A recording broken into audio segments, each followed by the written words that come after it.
we were invited, my mother and I, to come for tea parties. And I remember the dogs being in the gardens, and I can remember sitting on a stool and listening, because there were many times there were many other people here as well. And they would talk about books, they would talk about art. If we said something, they would answer us. But as children, we were supposed to sort of listen. You were given tea. There wasn't any thought about the fact, oh, you're too young to have tea.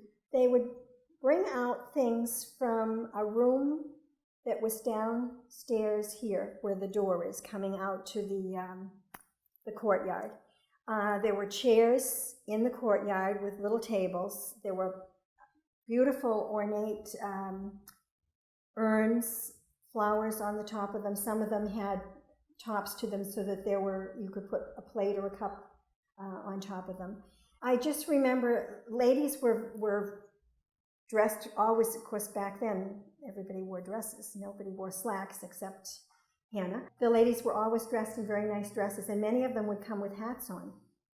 They would wear hats, and they would keep their hats on while the tea party was going on. Gertrude would sketch very often. She'd have her sketchbook, and a tea party would be going on, and all of a sudden the sketchbook would come up. I think it was more for her memory than for actually, you sit and pose and I'll sketch. That was her way of doing memories, remembering. You were allowed to come into the house, but it was always you were coming for a garden party. You were coming for a tea party in the garden, so you came to the garden.